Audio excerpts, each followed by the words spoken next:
हे guys hi. So last classes में हमने क्या क्या कर लिया था, तो just a brief reminder. We have done 2 lectures of this entire chapter. पहले में हमने समझा कि प्लांट ग्रोथ डिफरेंशिएशन का सम होता है डेवलपमेंट, और ये जो ग्रोथ की हम बात कर रहे हैं ये ओपन होगा, इनडिटर्मिनेट होगा, कभी एंड नहीं होने वाला। और ठीक उसी तरह डिफरेंशिएशन भी ओपन होगा, यानी जो मेरिस्टेम है वो कौन सा टिश्यू में डिफरेंशिएट कर रहा है वो भी डिपेंड करेगा उस डिफरेंशिएटिंग टिश्यू के लोकेशन और पोजीशन पे।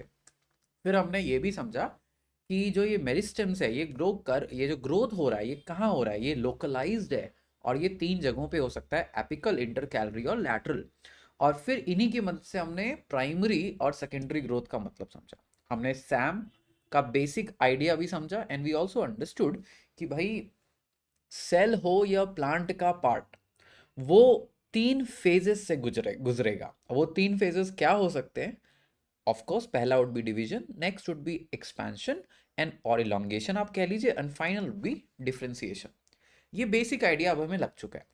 तो अभी तक हमने ग्रोथ के बारे में क्वालिटेटिवली बात की कि ग्रोथ हो रहा है, बिल्कुल सही बात है, बट इधर हो रहा है, प्राइमरी नेचर है, सेकेंडरी नेचर है, हमेशा होते रहेगा, ऐसी चीजें बात की। अब हमें जाना है कहाँ?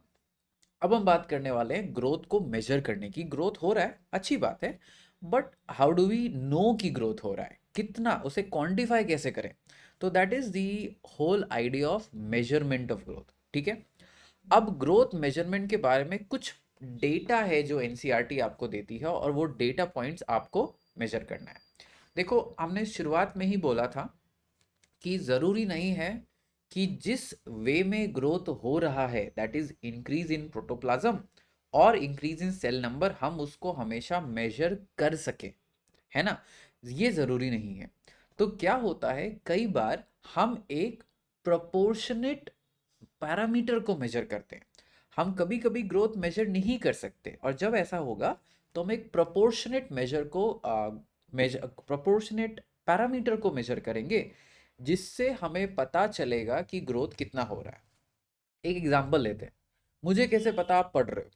How do I know? So मैं क्या देखता हूँ, मैं आपकी मार्कशीट देखता हूँ। मैं आपकी मार्कशीट देखकर आइडिया लगा सकता हूँ कि आप पढ़ रहे हो या नहीं पढ़ रहे हो। तो मैंने ये नहीं देखा आपने कितने घंटे पढ़ाई की, आपने कैसे पढ़ाई की, आपने मन लगा के पढ़ाई की या नहीं की। मैं क्या देख रहा हूँ, मैं नंबर से आइडिया लगा रहा हूँ कि आप कितना पढ़ रहे हो। ओके। तो ठीक उसी तरह जब हम प्लांट ग्रोथ को मेजर करना चाहते हैं, तो हम कुछ पैरामीटर्स की मदद से प्लांट ग्रोथ को मेजर कर सकते हैं। ठीक है। अब चलो कोशिश करते हैं मेजर करने की। तो एनसीईआरटी पहले ही आपको ये कुछ डेटा पॉइंट्स देती है कि देखो आप क्या क्या मेजर कर सकते हो। आप प्लांट का हो सकता है वेट मेजर कर सकते हो, और हम ऑलरेडी देख चुके हैं कि हम ड्राई वेट ज़्यादा मेजर करना प्रेफर करेंगे। वाई ड्राई वेट ज़्यादा? बिकॉज ड्राई वेट एक ऐसी चीज़ है जो मौसम के साथ कम बदलने के चांसेस है। देखो, वेट वेट बदल सकता है थोड़ा ज़्यादा, मौसम अगर बहुत अच्छा है, बहुत ज़्यादा पानी है तो ज़्यादा बढ़ जाएगा। तो हो सकता है हम वेट मेजर कर लें। किसी प्लांट पार्ट के लिए हो सकता है हम लेंथ मेजर करें। अगर आप रूट की ग्रोथ को मेजर कर रहे हो तो शायद आप लेंथ ज़्यादा मेजर करना चाहोगे। किन किन चीज़ों के लिए हो सकता है हम एरिया को मेजर करें? जैसे पत्ते, पत्तों का काम है सनलाइट को कैप्चर करके फूड बनाना, तो वहां पे जो परफेक्ट क्राइटेरिया होगा वो होगा एरिया। कभी कभी हम वॉल्यूम को मेजर करते हैं।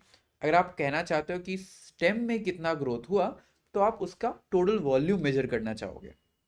सो हम क्या मेजर कर रहे हैं वो फर्क हो सकता है कि डिपेंडिंग अपॉन हम कौन से टिश्यू को मेजर करने की बात करें।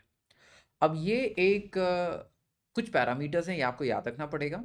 मेज का रूट एपिकल मेरिस्टेम, उसका ग्रोथ किस रेट से हो रहा है, that is 17,500 cells per our.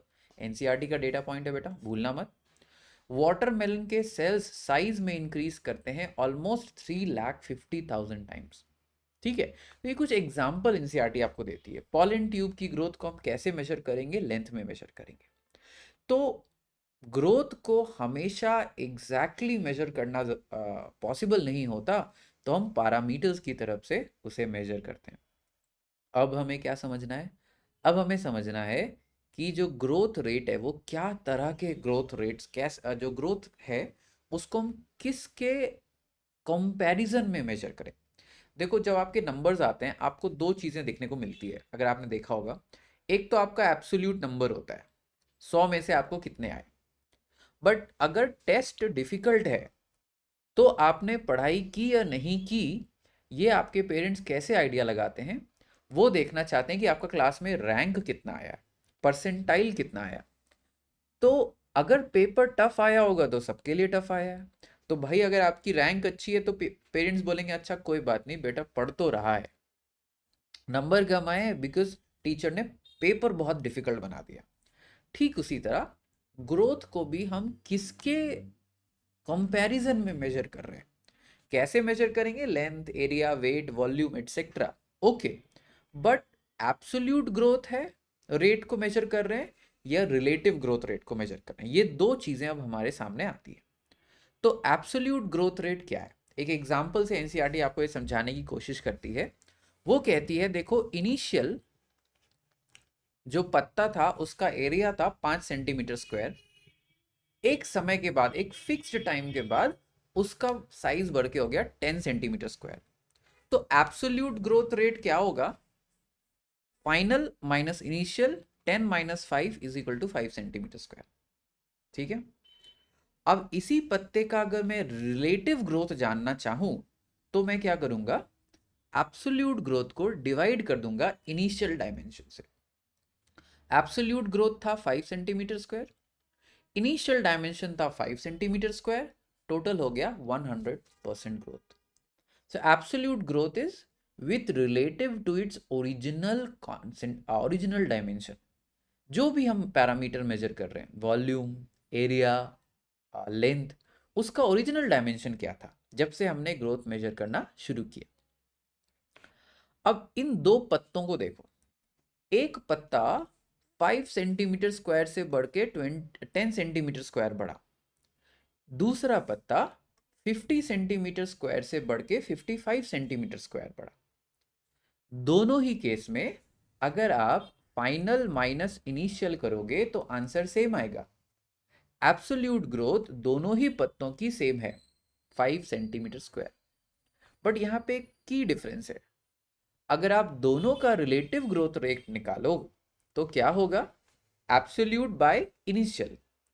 Absolute first case में 5 था, इनिशियल भी 5 था, तो बन गया 100%। सेकेंड केस में एब्सोल्यूट 5 है बट इनिशियल कितना था 50, तो हो गया आपका 10%। यानी ये पर्टिकुलर स्पीशीज अपने ओरिजिनल मास का सिर्फ 10% बढ़ा पाया with in the same time. अब देखो ये जो रिलेटिव ग्रोथ रेट है ये एक तरीके से हमें आइडिया दे रहा है कि प्लांट समय में कितनी जल्दी बढ़ा अपने ओरिजिनल डायमेंशन से। दूसरा पत्ता सिर्फ 10% बढ़ा, पहला पत्ता 100% बढ़ गया। इसीलिए हम रिलेटिव ग्रोथ को एक और नाम से जानते हैं विच इज एफिशिएंसी इंडेक्स। क्यों ऐसा बोल रहे हैं, इसको वंस अगेन एक कहानी से समझते हैं। मान लो आपकी क्लास में अभी अभी आपकी 11th क्लास शुरू शुरू हुई थी और आपके मार्क्स 10th के बोर्ड में 95% से, और अभी भी आपके बायो में मार्क्स 97% आ रहे हैं। पहले 95% आए थे बोर्ड्स में, अभी 97% आए हैं। अच्छी बात है, पेरेंट्स खुश हैं। बट एक दूसरा लड़का है जो आपका फ्रेंड है, वो बोर्ड्स में 50% लेकर आया था, पास मार्क्स से थोड़ा ऊपर, अब वो 80% लेकर आ गया। तो टीचर क्या बोलेंगी, कौन ज़्यादा पढ़ रहा है? वो बोलेंगी देखो ये बच्चा 40 या 50% का था, अब बढ़कर 80% पे आ गया। आप 95 से 57% पे आए, आप भी पढ़ रहे हो वो भी पढ़ रहा है, बट वो रिलेटिवली अपनी कैपेसिटी से ज़्यादा पढ़ रहा है, तो उसकी पढ़ने की एफिशिएंसी बदल गई है। इसीलिए रिलेटिव ग्रोथ रेट को हम एफिशिएंसी इंडेक्स भी बोलते हैं। ये एक तरह का मानक है, एक तरह का सिग्नल है कि प्लांट कितनी एफिशिएंसी से बायोमास को इंक्रीज कर सकता है। ठीक है। तो अभी अभी हमने क्या डिस्कस किया, हमने डिस्कस किया कि भाई ग्रोथ को मेजर करने के कई तरीके हैं। ज़्यादातर केसेस में हम actual growth, change in protoplasm and number of cells को नहीं मेजर कर सकते, तो हम एक प्रोपोर्शनल पैरामीटर, ऐसा पैरामीटर जो ग्रोथ के बराबर आएगा, उसको मेजर करते हैं। एग्जाम्पल्स हमने पढ़े एब्सोल्यूट और रिलेटिव, दो ग्रोथ रेट है, और एब्सोल्यूट आपको फाइनल माइनस इनिशियल का आइडिया देता है, रिलेटिव बताता है कि compare to its original dimension पौधे ने, प्लांट ने कितना ज्यादा ग्रो किया। क्लियर है? अब ठीक है, हम प्लांट की ग्रोथ को मेजर करते जा रहे हैं through out it's life cycle, बहुत अच्छी बात है। क्या कोई पैटर्न हमें देखने को मिलेगा क्या, कि कहीं ऐसा तो नहीं कि प्लांट ऐसे समय में ऐसे ग्रो करेगा, दूसरे समय में दूसरा तरीके से ग्रो करेगा? ऐसा भी कुछ हो सकता है क्या? That is what we are going to do in the next topic, which is patterns of growth. अब पैटर्न्स ऑफ ग्रोथ को समझने की कोशिश करो। दो पैटर्न्स ऑफ ग्रोथ हैं, एरिथमेटिक एंड जियोमेट्रिक। अब पहले हम जियोमेट्रिक पढ़ेंगे, फिर जाके एरिथमेटिक पढ़ेंगे, ठीक है? अब पहले ज्योमेट्रिक को देखो। ज्योमेट्रिक के शुरुआत कहां से हुई? वन मदर सेल, एक मदर सेल था, मान लेते हैं ये मदर सेल जाइगोट है। एक मदर सेल डिवाइड करके दो सेल्स बनाई, दोनों के दोनों मेरिस्टेमेटिक रह गए, किसी ने भी लॉस ऑफ फंक्शन या गेन ऑफ स्पेशलाइजेशन नहीं दिखाया, कोई भी सेल स्पेशलाइज नहीं हुआ और फंक्शन का लॉस नहीं किया। जब ऐसा होगा तो आपका सेल काउंट कैसे बढ़ेगा? एक से हुए दो, दो से हुए चार, चार से हुए आठ, आठ से हुए 16, डबल होते जाएंगे ना। तो इन द बिगिनिंग आपका जाइगोट, कोई भी प्लांट या एनिमल का जाइगोट कुछ ऐसा ही ग्रोथ दिखाता है, वो एक्सपोनेंशियली ग्रो कर रहा है। अगर टाइम के साथ इसका ग्राफ बनाए तो ज्योमेट्रिक ग्रोथ या एक्सपोनेंशियल ग्रोथ को हम एक जे शेप्ड ग्राफ से रिप्रेजेंट कर सकते हैं। क्यों? क्योंकि समय के साथ वो बहुत तेजी से बढ़ेगा। बट एक बात बताओ, अभी तो हमने प्रूव कर दिया कि भाई जो 95 से 97 वाला बच्चा है वो मेहनत नहीं कर रहा, बट 95 से 97% भी इम्प्रूवमेंट तो इम्प्रूवमेंट है ना। क्योंकि जब आप 95% पे थे तो आप ऑलरेडी अच्छा पढ़ रहे थे। अब आगे अच्छा पढ़ने के लिए आपको एकदम पुश करना पड़ेगा, बहुत मेहनत चाहिए उस लास्ट पुश में। जो पहले बच्चा 50% से 80% आया, भले ही वो अभी एफिशिएंटली काम कर रहा है, बट पहले वो एफिशिएंटली काम नहीं कर रहा था, शायद वो डिस्ट्रैक्टेड था। आप पहले भी कंसिस्टेंटली काम कर रहे थे, अभी भी कंसिस्टेंटली काम कर रहे हो, बट अब आपके काम करने की एफिशिएंसी में थोड़ा इजाफा, थोड़ा इंप्रूवमेंट हुआ है। तो एक्सपोनेंशियल ग्रोथ शुरुआत में तो बड़ा अच्छा लगता है, बट आप सोचो 8 के बाद 16, 16 के बाद 32, 32 के बाद 64, when you keep on increasing the number of cells, क्या ये एंडलेसली चलेगा? क्या इन्वायरमेंट या आपके रिसोर्सेज एज एन ऑर्गेनिज्म आपको इतना ज़्यादा सपोर्ट कर सकते हैं? Not possible. So geometric growth real case scenarios में बहुत मुश्किल होता है। इसीलिए हम कहते हैं जाइगोट्स इन द बिगिनिंग, और लैब कंडीशंस में जब आप कंटिन्यूअसली न्यूट्रिएंट को सप्लाई कर रहे हो, तब आपका सेल ज्योमेट्रिक ग्रोथ दिखाएगा, हमेशा ये नहीं दिखा सकता। तो शूट एपिकल मेरिस्टेम और रूट एपिकल मेरिस्टेम के टिप वाले सेल्स ऐसा ग्रोथ दिखा सकते हैं in the beginning few phases, but हमेशा ऐसा नहीं चलेगा। हमेशा कैसा चलेगा?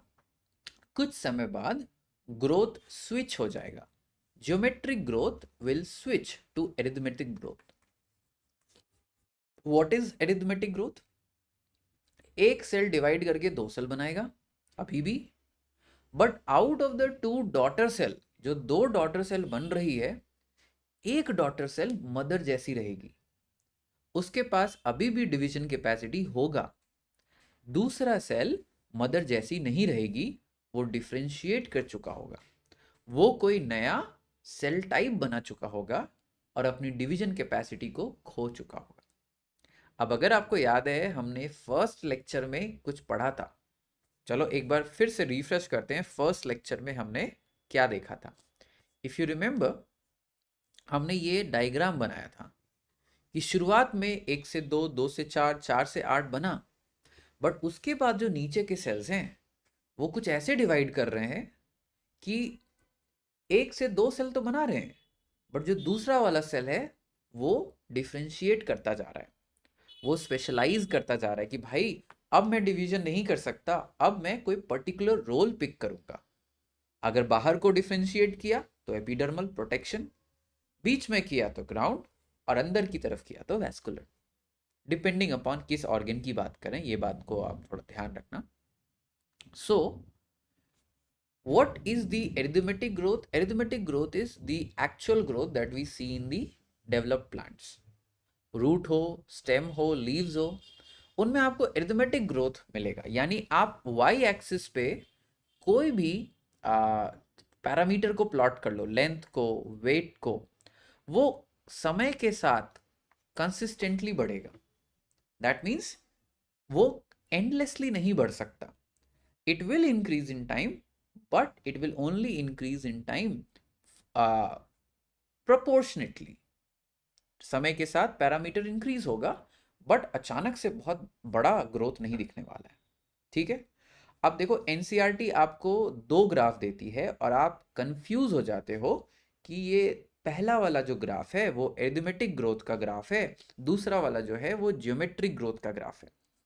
नहीं, यस, एरिथमेटिक ग्रोथ का ग्राफ आपको स्ट्रेट लाइन देता है।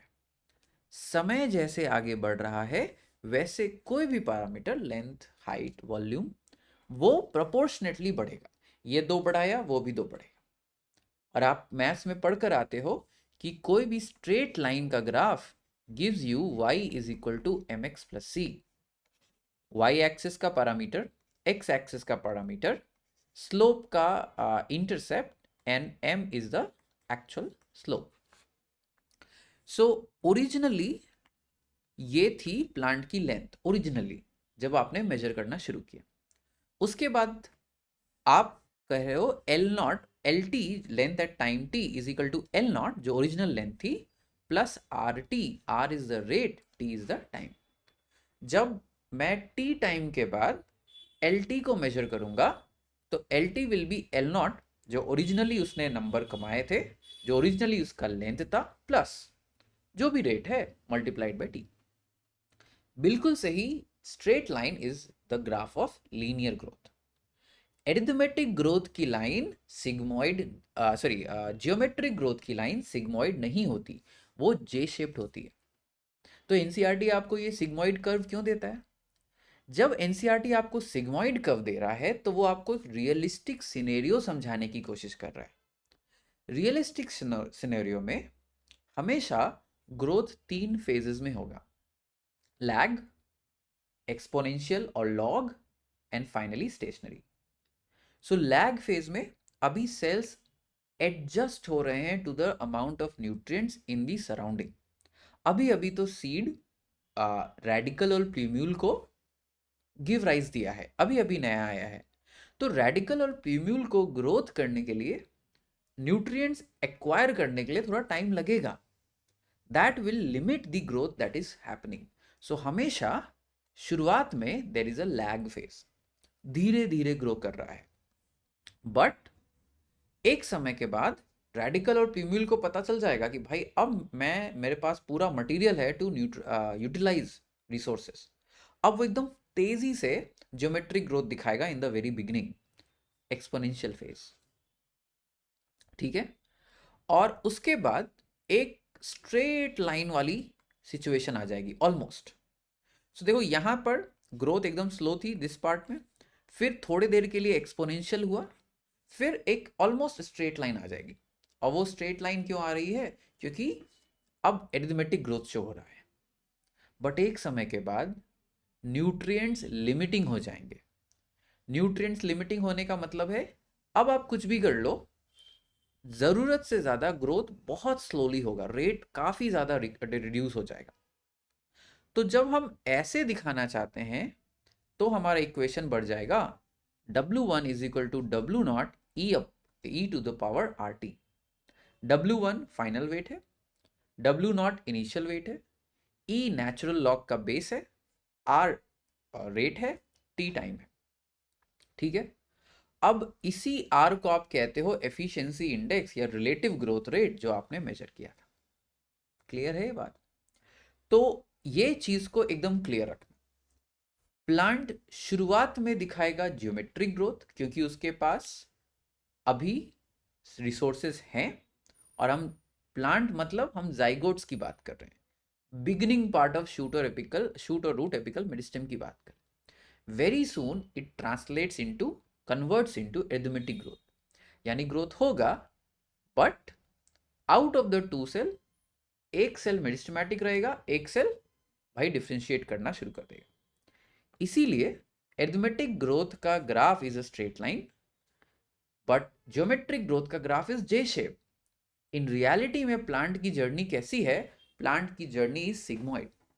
एक शुरू में लैग क्योंकि अभी सेल्स एडजस्ट हो रहे हैं, नंबर ऑफ सेल्स बहुत कम है, then a bit of exponential, then translating to a straight line arithmetic, and then फिर से लो डाउन हो जाएगा, ठीक है।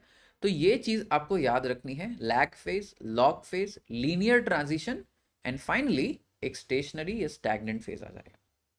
क्लियर है? This is what do we know about the growth rate and patterns of growth. इस चीज को कंफ्यूज मत करना। इस टोटल वीडियो में हमने समझा क्या? पहले ग्रोथ को हमेशा नापना इजी नहीं होता, तो हम एक रिलेटिव पैरामीटर को नापते हैं। रिलेटिव पैरामीटर हमें आइडिया देता है, बहुत अच्छी बात है। ये रिलेटिव पैरामीटर एब्सोल्यूट या रिलेटिव ग्रोथ रेट को मेजर करने में हेल्प करता है हमारी। ऑल्सो हमने समझा कि relative growth rate is equal to efficiency index, और फिर हमने खोजना शुरू किया कोई पैटर्न है क्या। तो हमें पैटर्न क्या दिखाई दिया कि ज्योमेट्रिक हो सकता है या एरिथमेटिक हो सकता है। रियलिस्टिक ग्रोथ्स सिग्मोइड होते हैं, बट अगर हम रूट की लेंथ को देखें या शूट की लेंथ को देखें तो वो अपीयर होते हैं हमारा एरिथमेटिक की तरह। शुरुआत में जाइगोट कैसा ग्रो कर रहा था? ज्योमेट्रिक की तरह, ठीक है। ये क्लैरिटी बहुत बहुत जरूरी है बेटा, क्योंकि यहीं पे बच्चे कंफ्यूज होते हैं और फिर पंगा होता है। Okay, so what are we going to do in the next lecture? In the next lecture हम कहानी को और आगे ले जाएंगे और पढ़ेंगे कि चलो ठीक है, समझ लिया ग्रोथ रेट, पैटर्न्स भी समझ लिया, अब क्या कंडीशंस हैं जो डिसाइड करेंगे ग्रोथ को, और अगर कंडीशंस चेंज होते हैं तो प्लांट कैसे रिएक्ट करता है।